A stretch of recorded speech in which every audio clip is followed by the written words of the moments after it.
What's up, everyone? If you've ever played hide and go seek, you know that the real key to the game is actually hiding. If you hide in the same spot every single time, then you're not going to be real surprised when people can find you easily.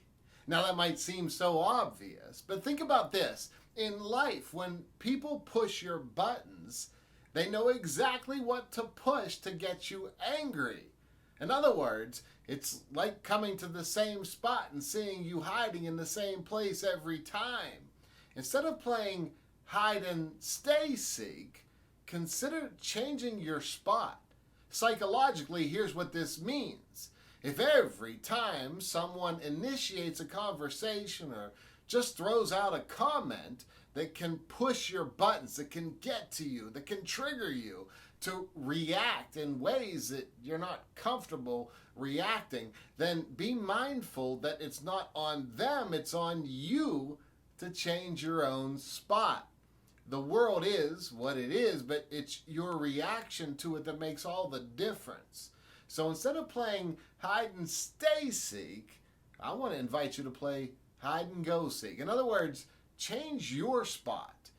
Grow personally. The more you learn about yourself, the more you learn about what triggers you, the more you learn about what pushes your buttons, the better chance you have to come to terms with that. The better chance you have to learn about why exactly, precisely, do those things push your buttons. The more you can understand why certain things push your buttons, the more you can release yourself. The more you can change where you're hiding and instead become someone who isn't triggered by the same old things, who doesn't have his or her buttons pushed by the same old things. So let's take politics, for example. Let's say someone who thinks differently from you says whatever thing they say about politics that gets you heated quickly.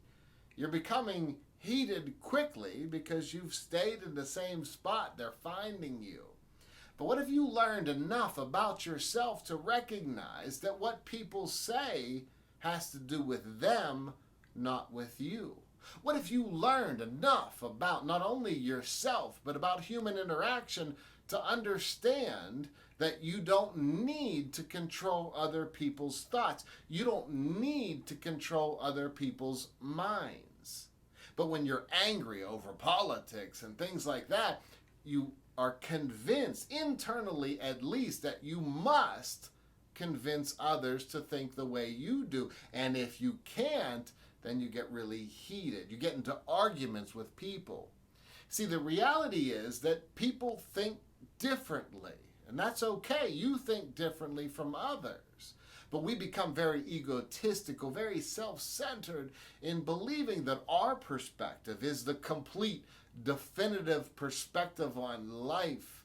And so when we are convinced that our perspective is complete, definitive, then when others disagree with that perspective, we almost take offense. How dare you have a different perspective from the one I espouse?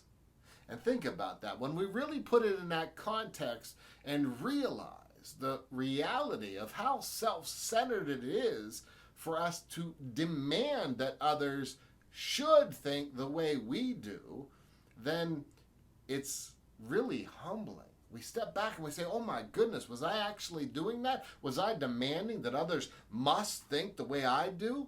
Rather than approaching them with the humility of saying, teach me about your side.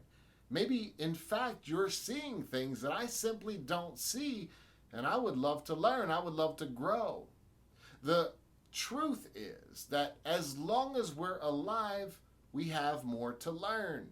And although most people out there watching this video would agree with that, at least intellectually, when it comes to our emotions, the moment someone disagrees with us, we play the yes but game, which is, yes, I know I still have more to learn, but now I'm going to give you the reasons why I'm not going to choose to learn.